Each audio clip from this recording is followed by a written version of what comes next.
하나님 말씀입니다. 사도행전 5장 33절부터 42절까지입니다. 사도행전 5장 33절부터 42절까지입니다.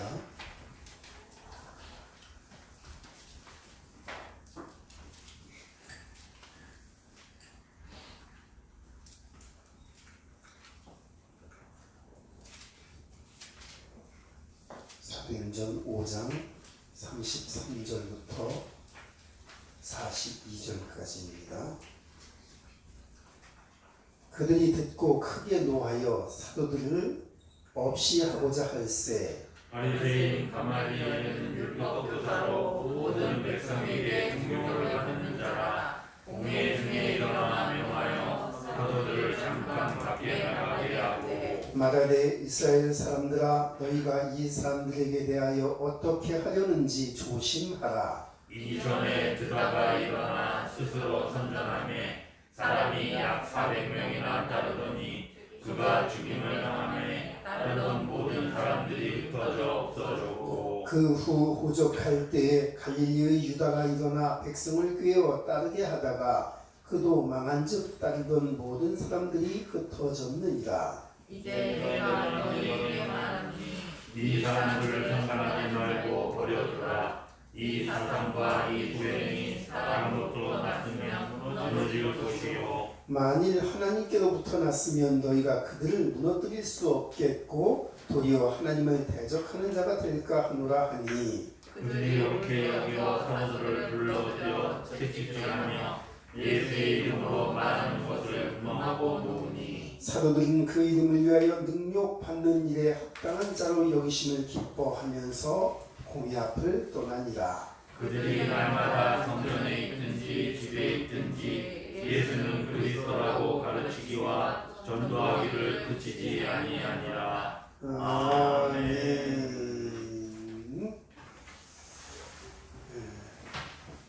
흔히 우리가 그냥 눈으로 보이고 또 귀로 듣고 우리가 체험하는 모든 일들을 복음 없이 생각하고 복음 없이 분별하고 그냥 그렇게 살아갈 때가 너무나 많이 있는 것이죠. 그러나 우리는 거듭났습니다. 우리는 예전 사람이 아니고 그리스도 예수 안에서 새로 지으심을 받은 하나님의 형상이요 하나님의 자녀요 하나님의 일꾼으로 완전히 변화를 받은 것입니다. 그래서 하나님의 나라가 그냥 하늘나라 저 위에 있는 하늘나라에만 그 하나님의 나라가 있는 것이 아니고 예수님이 천국 복음을 전하시면서 뭐라고 말씀하시냐면 회개하라 천국이 가까웠느니라 이렇게 말씀하시죠.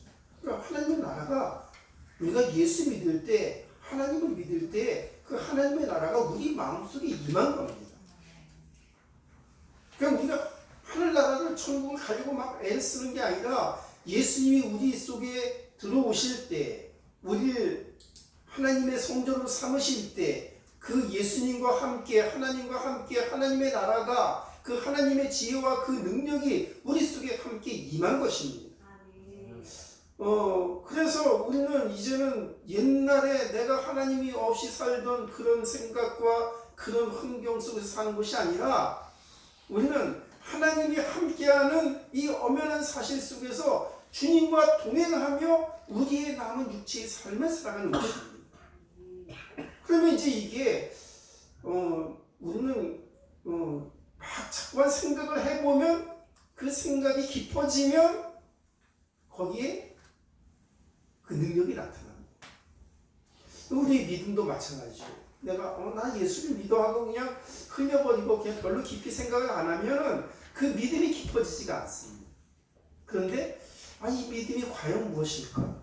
복음이 과연 무엇일까? 내가 예수님을 잘 믿고 있다고 그냥 내가 그냥 생각하고 그냥 거기서 끝내는 것이 아니라 내가 예수님을 잘 믿으려면 어떻게 해야 하는 것일까? 이걸 끊임없이 생각하고 기도하고 말씀을 보고 주님의 가르치신 그 십자가의 도를 붙들고 것을 묵상할 때 우리의 믿음의 깊이가 생기고 또 능력도 그 안에서 함께 생겨나게 되는 것이죠. 그러니까 우리는 믿음에 대해서 잘 생각을 안 하죠. 내가 어떤 상황에 부딪혔는데 이럴 땐 내가 어떻게 하나님 앞에 믿음을 드려야 하지? 이게 생각나는 사람은 그래도 하나님의 은혜 속에 있는 사람입니다. 근데 어떤 상황이 일어났어요. 내가 어떤 상황에 놓여 있어요. 근데 믿음은 생각이 안 나고 그냥 내 생각이 나고 이 상황 속에서 저 사람과 나와 어떻게 할지가 이게 믿음으로 소화가 안 되고 그냥 내 생각대로 하면은 거기에는 믿음이 개입할 틈이 없게 되는 것이죠.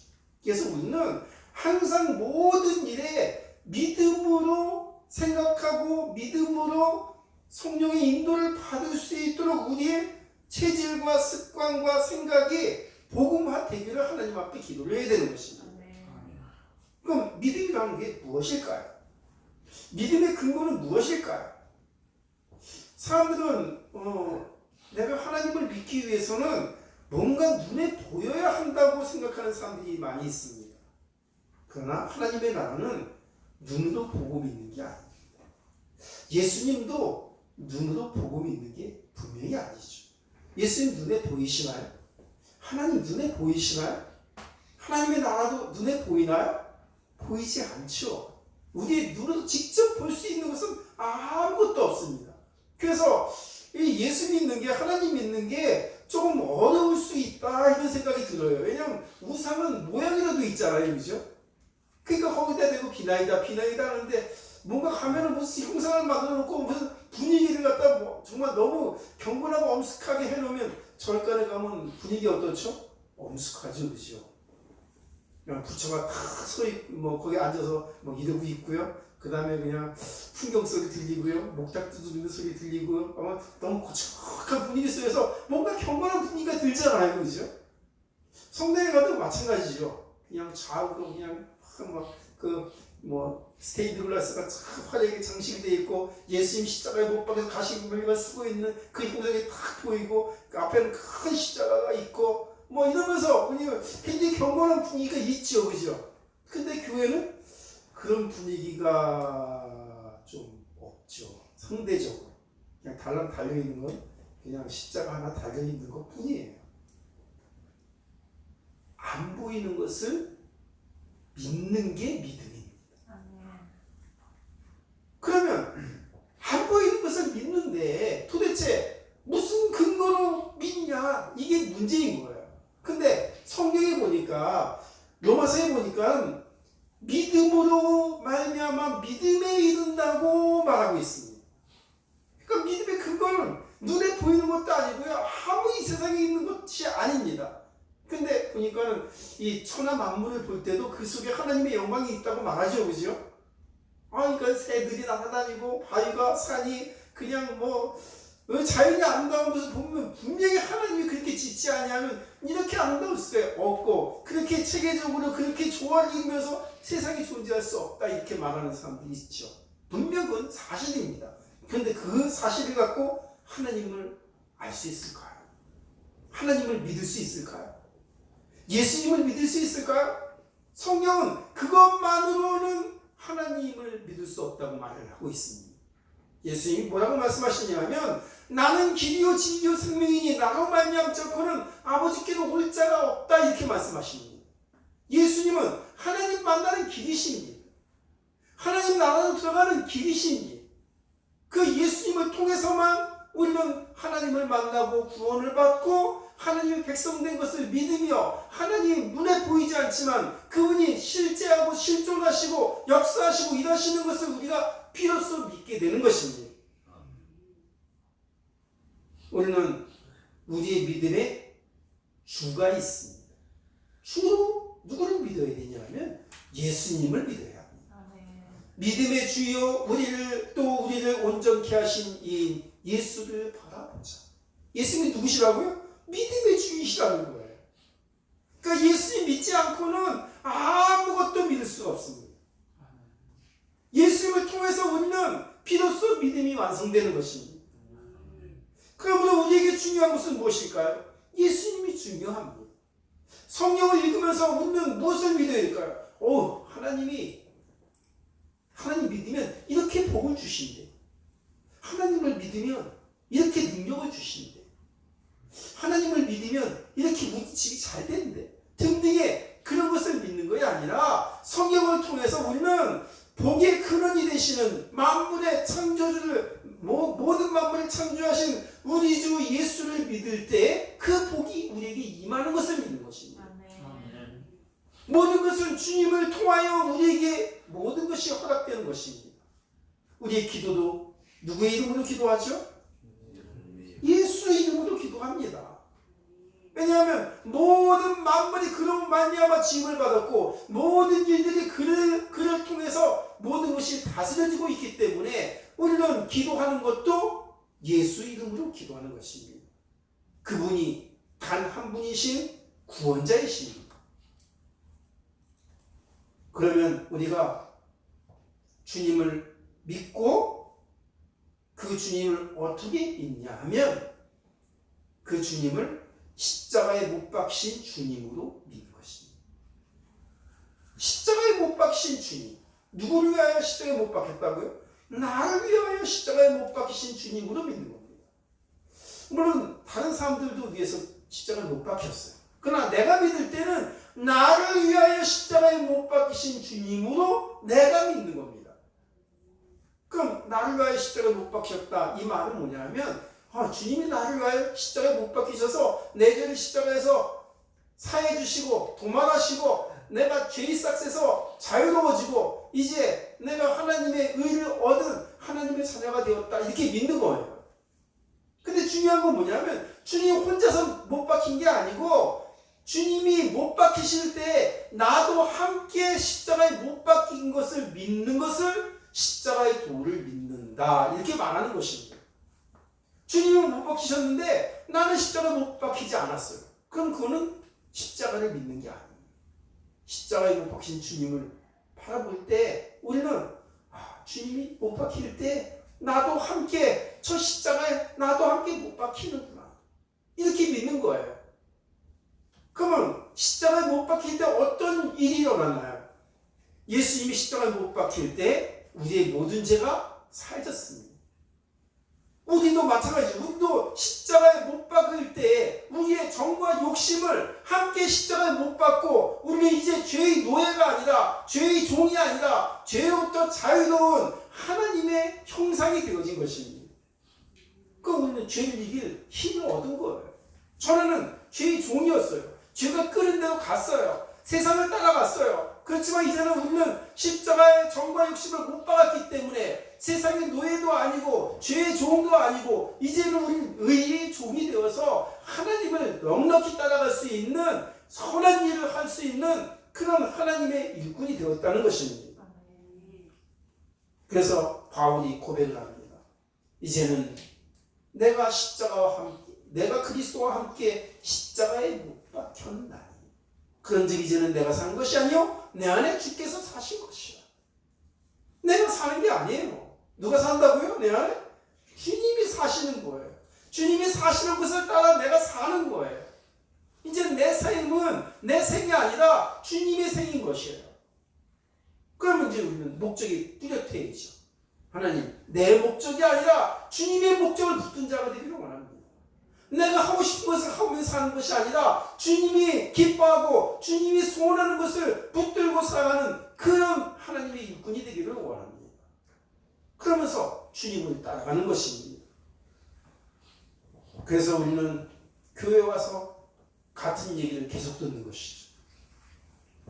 로마서 10장 17절에 보니까 믿음은 들음에서 나며 들음은 그리스도 예수의 말씀으로 말미암았느니라. 예수의 이야기를 들어야 합니다. 예수의 이야기가 우리 마음속에 생각나야 합니다. 내 생각 속에 예수님이 잘 잡고 있어야 합니다. 그냥 무시로 수시로 그냥 내 안에 예수님이 생각나서 그 예수님의 말씀과 교훈이 생각이 나서 그것을 따르는 게 마음에 기쁘고 그것을 따라갈 때 하나님의 역사가 체험되는 그런 그리스도인이 되게 하나님 원하시는 것입니다. 하나님은 먼 데 계신 분이 아니고요. 성령 속에 갇혀있는 분이 아니고요. 그분은 지금 우리 안에 살아계시고 역사하시고 일하시는 하나님이신 것입니다. 하나님의 이야기가 저 멀리 딴 사람한테서 일어나는 일을 원하시는 것이 아니라 예수 믿는 우리 속에서 하나님의 살아계심의 증거가 나타나게 하나님 원하시는 거예요. 하나님의 역사가 어디 있을까요 도대체? 하나님은 너무 무능력하셔서 내 안에 계시지만 아무 일도 못하시는 하나님이 아니라 그분은 살아계셔서 천지창조의 능력으로 역사하심으로 내 안에서 이렇게 하나님이 살아계시다는 것을 보여주기를 하나님이 원하고 계신 것입니다. 그럼 기도를 해야 되는 것이죠. 하나님, 내 안에 주님 살아계심이 나타나게 하여 주옵소서. 하나님, 내 안에 예수 그리스도의 자취가 나타나도록 인도하여 주시기를 원합니다. 내 안에 나의 본성이 나타나는 것이 아니라 그리스도 예수의 모습이 나타나게 하나님 원합니다. 하나님, 내가 복음화 되기를 원합니다. 그러면 이거는 그냥 나타나지 않습니다. 내 안에 예수님이 나타나려면 성령 충만해야 하는 것입니다. 내 안에 예수님이 나타나려면 내 사상과 내 체질과 모든 것들이 주님을 향하여 모든 것들이 집중되어 있어야만 주님이 나타나는 것입니다. 내 말 속에서도 주님이 나타날 수 있고요. 내가 살아가는 삶의 자취 속에서도 주님이 나타날 수 있고요. 내가 사람을 만나는 관계 속에서도 주님이 나타나게 하는 원하는 거예요. 그러면 주님이 나를 인도하셔야지. 주님이 역사하심으로 주님의 역사가 내 말을 통해서 내 사람과의 관계를 통해서 주님의 역사가 나타나야만 하는 거예요. 그 사람을 성경에서는 그리스도인이다 이렇게 말하고 있는 거예요. 그냥 교회만 다녀서 그리스도인이 아니라 모든 사상과 목적과 삶의 목표가 예수께 초점이 딱 맞춰져 있는 사람을 그리스도인이다 이렇게 말하고 있는 것이에요. 지금은 교회 다니는 교인은 많은데 그리스도인이 적은 시대입니다. 우리 성교회 성도들은 그냥 교회 다니는 교인을 넘어서 정말 하나님이 그리스도인이라 칭하시는 것이 기뻐하시는 그런 예수 믿는 예수의 증인 되기를 주님의 이름으로 부탁을 드립니다. 하나님의 집을 세우기를 원합니다. 우리는 하나님의 성전입니다. 하나님의 집이죠. 그 집은 그 주인이 누구냐에 따라서 그 집의 형편이 달라집니다. 귀신이 만약에 우리들을 자기 집으로 삼으면 어떻게 된다고 말했죠? 일곱 귀신이 들어와서 이전 형편보다 나중 형편이 더 악하고 더 더럽게 된다고 말하고 있죠. 그러나 예수님은 선한 주인이시라서 우리 안에 오시면 우리를 깨끗하게 하시고 정결하게 하시고 우리에게 유익을 주시고 우리를 아름답게 하시고 우리를 통해서 하나님의 영광을 나타내게 하나님 원하시는 것입니다. 우리가 살고 있는 집도 마찬가지죠. 그 집이 누가 사느냐에 따라서 그 집이 형편이 달라집니다. 지혜로운 자가 살면 그 집은 복받는 집이 되고요. 미련한 자가 살면 그 집은 참 형편이 어렵게 되는 것이죠. 나라도 마찬가지입니다. 그 나라를 이끌어가는 지도자가 어떤 사람이냐에 따라서 그 나라의 형편이 달라지게 되어집니다. 하나님은 우리들을 자기의 집을 삼으시고 우리들을 통해서 그 생명의 복음이 전파되기를 하나님 원하시는 것입니다. 모든 하나님의 일에는 순서가 있습니다. 준비가 있습니다. 그러니까 앞뒤 전후가 있는 거예요. 우리 믿음도 마찬가지죠. 우리가 그냥 전도하자, 하나님의 일을 하자 그러는데 하나님의 일을 할 때는 준비가 필요합니다. 준비가 되어 있어야 합니다. 준비 안 됐는데 아무런 근거가 없는데 하나님의 일을 할 수 있을까요? 저 가나안 땅에 들어가는데 하나님의 준비가 없었을까요? 하나님은 저 가나안 땅으로 이스라엘 백성들을 인도하시기 위해서 많은 준비를 하신 것입니다. 먼저 아브라함에게 언약을 주시고 그 언약대로 저 애굽 땅에 가서 번성하게 하시고 또 저 애굽 땅에서 모세를 불러주셔서 저 가나안 땅으로 갈 소망을 주시고 그래서 간 동안에 그냥 못 가니까 저 가나안 땅 점령해야 되는데 너무 약하고 너무 믿음이 없기 때문에 40년 동안 저들을 단련시키시고 저들에게 하나님을 믿는 믿음이 충만하게 하셔서 또 그동안 함께 계셨던 많은 증거를 가지고 저 가나안 땅에 들어갈 때 저 여리고성에 있던 거민들이 간담이 녹도록 저 가나안 거민들이 이 이스라엘 백성 들어갈 때 이미 마음으로 무너져 있도록 하나님께서 모든 증거를 다 준비하시고 그 다음에 가나안 땅으로 들어가는 겁니다. 많은 준비가 필요한 것이죠. 그럼 사도행전에서는 예수님이 어떤 준비를 하셨나? 예수님께서 제자들을 부르시고 제자들과 3년 동안 같이 다니시면서 예수님이 함께 일하시는 모습을 몸소 보여주시면서 십자가의 도를 저들에게 복음으로 가르치시고 부활의 주님으로 다시 나타나셔서 40일 동안 저에게 하나님 나라의 일과 그가 돌아가신 것이 아니라 다시 부활하셨음을 저들에게 명백하게 증거하시고 저들에게 성령 충만함을 허락하신 것입니다. 저들이 이제는 더 이상 부끄러워하고 두려워하는 자가 아니라 목숨을 걸고 천하의 구원을 얻을 만한 다른 힘을 우리에게 주신 일이 없다라고 자신감 있게 담대하게 말할 수 있는 그런 담력과 능력과 지혜를 주시고 너희는 가서 땅끝까지 내 증인이 되리라 하신 그 말씀을 이루고 하시는 그 모든 과정이 사도행전인 것입니다. 중요한 것은 무엇일까요? 복음화되는 것입니다. 성령 충만함을 받는 것입니다. 그냥 교회 다녔다는 것이 아니라 내가 복음을 받고 그 복음에 합당한 자가 되고 내가 성령의 충만함을 받아서 준비가 되어지면 그때부터 나를 통해서 구원을 얻는 자가 생겨나게 되는 것입니다. 내가 준비가 되면 하나님 나를 인도하셔서 그 복음을 받을 자를 만나게 하시는 것입니다. 내가 준비가 안 됐다면 만날 수가 없죠. 지나치는데도 불구하고 그게 그 만남인지 모르는 것이죠. 그러나 성령이 충만하면 그게 그 만남인지를 아는 거예요. 하나님 나를 어떻게 인도하는지를 아는 겁니다. 사도행전 3장에 성전 미문에 앉아있던 그 안진뱅이를 만난 것은 하나님 나를 만나게 하셨네? 그래서 만난 게 아니죠. 그죠? 주목하여 가로되. 이게 보니까 이 사람을 하나님이 나를 만나게 하셨구나 이렇게 아는 거예요. 고넬료는 어떻게 또 만났죠? 꿈속에서 환상을 통해서 또 만나게 하셨죠. 그죠? 정말 우리 성교회 성도들이 만남의 복을 가진 자가 되길 바랍니다. 우리는 무익한 자가 아니라 세상에 영향력을 끼칠 수 있는 하나님의 자녀인 것입니다. 아무 일도 못하는 자가 아니라 저 세상에 나가서 영광의 빛을 발하고 저 세상을 변화시킬 수 있는 지혜와 능력을 받은 하나님의 일꾼인 것입니다. 이 천국 복음이 전파되기 위하여 예수님은 먼저 제자를 부르셨습니다. 예수님의 최고로 중요한 일이 제자를 부르시는 일이었습니다. 제자가 없으면 이 천국 복음을 전할 수가 없기 때문에 물론 예수님 살아계셨을 동안은 예수님이 직접 전했죠. 그렇지만 예수님은 계속 세상에 육체를 가지고 그냥 계속 천년 만년 사실 뿐이 아니죠. 그분은 언약대로 이 땅에 육체로 오셨다가 또 언약대로 십자가에 못 박혀 죽으시고 또 언약대로 부활하셔서 하느님 보좌로 다시 돌아가셔야 하는 것입니다. 그러면 이 땅에 남아서 누가 복음을 전하죠? 제자들이 복음을 전하게 되는 겁니다. 예수님이 없다는 얘기는 아닙니다.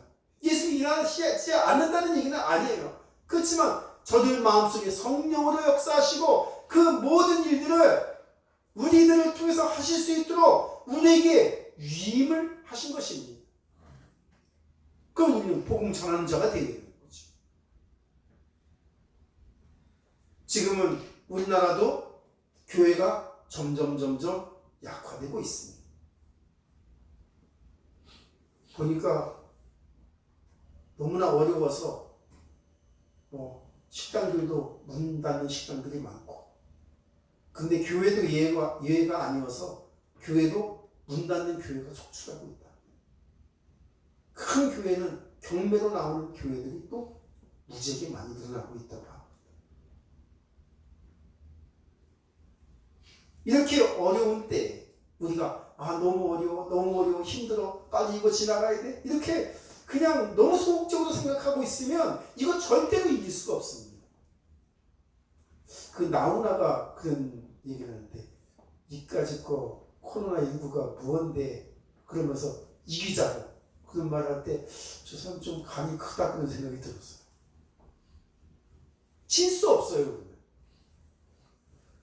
우리는 이기는 자가 되어야 합니다. 뭐 상황이 좀 안 좋을 수도 있겠죠. 그럼에도 불구하고 우리는 응답받아야 되는 겁니다.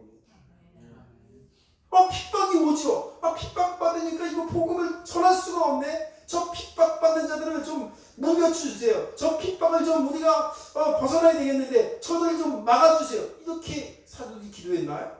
아니에요. 주의 이름을 위하여 핍박받는 것을 오히려 기뻐야 하는 것입니다. 나는 죄인과 같이 배웠지만 하나님의 말씀은 매이지 아니하니라, 이런 믿음을 가진 것입니다. 우리는 코로나19에도 불구하고 우리는 복음을 전해야 되는 겁니다. 상황이 안 좋음에도 불구하고 하나님의 응답은 넉넉히 받을 수 있다는 믿음을 가져야 되는 것입니다. 그래서 우리는 능력이 없으면 차지할 수 없습니다. 가나안 땅도 능력이 없으면 들어갈 수 없습니다. 복음도 능력이 없으면 전할 수 없습니다. 예수님도 능력이 없으면 우리를 구원하실 수 없었을 것입니다.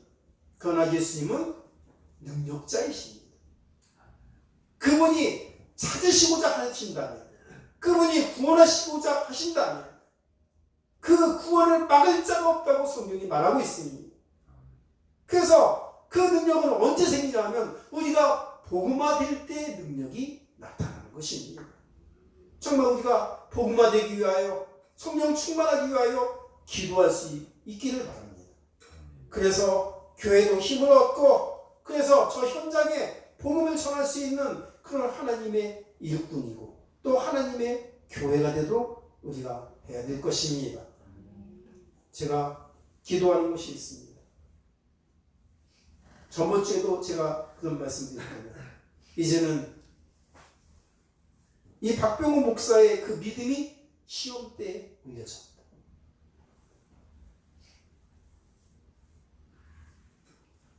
전도 못하는 목사, 하나님 기뻐 안 할 것 같아요. 아무 열매도 없는 목사, 하나님 기뻐 안 할 것 같아요. 하나님이 이렇게 일하신다고 말할 증거가 없는 목사, 부끄러울 것 같아요. 하나님, 내가 예수를 자랑할 수 있는 목회자가 되기를 원합니다. 세상에 하나님이 이렇게 일하신다고 말할 수 있는 목회자가 되기를 원합니다. 그렇게 기도하고 있습니다. 하나님은 죽은 자의 하나님이 아니시고 산 자의 하나님입니다. 지금 살아 역사하신 하나님입니다. 주님의 역사가 우리를 통해서 일어나도 함께 기도하고 함께 응답을 받고 함께 교회를 부흥시키며 우리의 후대들을 또 우리의 믿음을 따라 그렇게 양육하고 기를 수 있는 저와 여러분이 되기를 주님의 이름으로 부탁을 드립니다. 기도하겠습니다. 하나님 감사합니다. 우리를 구원하신 예수님께 감사를 드립니다.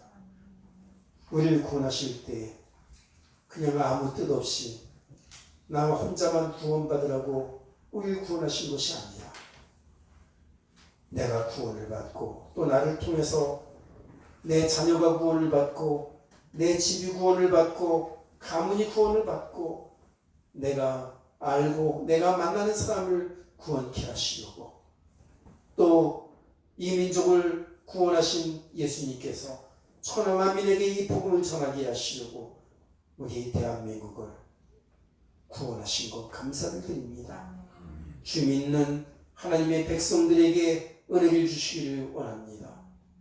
예수님께 부름을 받은 제자들이 제자화되고 복음화된 것처럼 성령의 충만함을 받은 것처럼 우리의 온 마음과 생각 속에 주님이 생각나도록 인도하여 주옵소서. 하나님의 나라가 헛되이 임한 것이 아니라 하나님의 능력으로 우리 속에 임한 것을 알게 하여 주옵소서. 하나님 우물쭈물하지 않게 하여 주시기를 원합니다. 담대하게 하여 주옵소서. 하나님의 목적을 붙들고 기도하고 응답받는 교회가 되도록 인도하여 주옵소서. 하나님께서 우리 성원교회를 사랑하시고 또 우리 후대들을 불러주셨사오니 우리 후대들과 함께 이 복음을 주님 다시 오실 그날까지 지키고 전하는 교회가 되도록 인도하여 주옵소서. 사도행전처럼 예수를 그리스도라고 가르치기와 전도하기를 쉬지 않는 교회가 되도록 주님 인도하여 주옵소서. 우리 구주 예수님의 이름으로 기도 올리옵나이다. 아멘.